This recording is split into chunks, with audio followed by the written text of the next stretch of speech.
के फतेहपुर से गिरफ्तार जैश के आतंकी हबीबुल पर बहुत बड़ा खुलासा हुआ। दरअसल यूपी एटीएस को जांच के दौरान कई अहम सबूत मिले हैं। आतंकी हबीबुल देश विरोधी साजिशें रच रहा था और युवाओं को जिहाद के लिए उकसाया करता था, जिसके लिए उसने कई व्हाट्सएप ग्रुप भी बना रखे थे जिनमें वो तालिबानी आतंकवादियों की क्रूरता के वीडियो डालता था। जांच में यह भी खुलासा हुआ है कि आतंकी हबीबुल राही हिदायत नाम के टेलीग्राम ग्रुप से भी जुड़ा हुआ था। आपको बता दें कि इस ग्रुप में पाकिस्तान, अफगानिस्तान समेत कई देशों के लोगों को जोड़ा गया था। इस ग्रुप में अक्सर देश विरोधी चैट वीडियोस डाले जाते थे।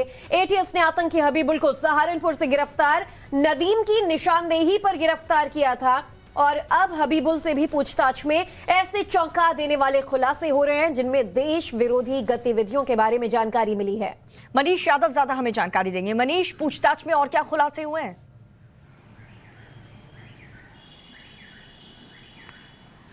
देखिए, इस आतंकी हबीबुल ने बताया है कि 2-3 साल पहले ये कट्टरपंथियों के संपर्क में आया था। तब से इसने सोशल मीडिया पर देश विरोधी कंटेंट खंगालना शुरू कर दिया था और ख़ास तौर पर इसने वर्चुअल आईडी बनाने के बारे में सोचा, क्योंकि फ़ोन नंबर से अगर ये कोई आईडी बनाता तो पुलिस की गिरफ्त में आ सकता था। इसलिए सेफ जोन में चलते हुए वर्चुअल आईडी से कई सारे व्हाट्सएप ग्रुप में ये एक्टिव हुआ। उसके बाद एक टेलीग्राम पर ग्रुप चलता है राहे हिदायत, उस ग्रुप का मेंबर बना। उस ग्रुप में जिहादी कंटेंट आया करते थे। एटीएस से बड़े सबूत के तौर पर पेश करने की तैयारी कर रही है, क्योंकि अहम लीड है, क्योंकि इस तरह की शब्दावली, इस तरह की भाषा, इस तरह के वीडियो इस ग्रुप से बरामद हुए हैं जो देश विरोधी हैं और जो बताते हैं कि ये आतंकवाद की राह पर था। उस ग्रुप से जो कंटेंट आया करते थे, हबीबुल ने अपने लोकल नेटवर्क को बनाने के लिए छोटे छोटे ग्रुप बना रखे थे जिसमें 100 से 150 लोगों की संख्या हुआ करती थी और वो कंटेंट वो आगे इन ग्रुप में बढ़ाया करता था। कुछ कंटेंट खुद भी रिकॉर्ड करके भेजता था और उस कंटेंट में ज़्यादातर देश विरोधी भावनाओं को भड़काने वाली बातें हुआ करती थी।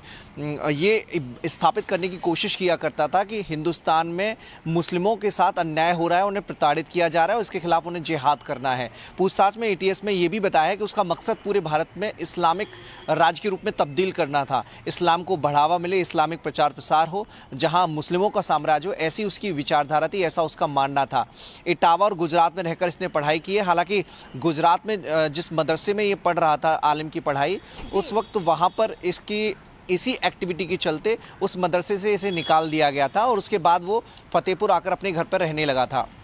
बिल्कुल, मनीष बने रहेगा हमारे साथ, अपडेट्स आगे भी आपसे लेते रहेंगे। लेकिन जिस तरह से आप जानकारी दे रहे हैं, लगभग 150-200 लोग इस ग्रुप से जुड़े हुए थे। न सिर्फ भारत, पाकिस्तान, अफगानिस्तान के भी लोग यहां पर भारत विरोधी गतिविधियों को हवा दे रहे थे। हालांकि आतंक के ये सारे प्यादे हैं, असली किरदार कौन है? आपको ये जो तस्वीरें हम इस वक्त स्क्रीन पर दिखा रहे हैं, नदीम ये वो आतंकी है जिसे कुछ दिन पहले यूपी एटीएस ने सहारनपुर से गिरफ्तार किया। नूपुर की हत्या की साजिश का आरोप नदीम पर लगा था और नदीम से पूछताछ के दौरान हाथ लगा यूपी एटीएस के हबीबुल इस्लाम उर्फ सैफुल्लाह। तो देखिए, उसी के निशानदेही पर अब ना जाने और कितने ऐसे ही लोग जो इस तरीके की साजिश रचते हैं वो अब पुलिस की गिरफ्त में होंगे। मनीष लगातार हमारे साथ बने हुए हैं। मनीष, सबसे बड़ा सवाल यही कि ये जो छोटे मोटे चेहरे सामने आ रहे हैं ये तो प्यादे हैं, मुख्य सूत्रधार कौन है? ऐसे न जाने और कितने ग्रुप्स एक्टिव हैं जो देश विरोधी गतिविधियों को अंजाम देने की प्लानिंग रच रहे हैं? देखिए, बिल्कुल यूपी एटीएस चौकन्नी हो गई है, क्योंकि ये जो 2 आतंकी मिले हैं ये किसी न किसी के संपर्क में आकर जिहादी विचारधारा को फॉलो कर रहे थे।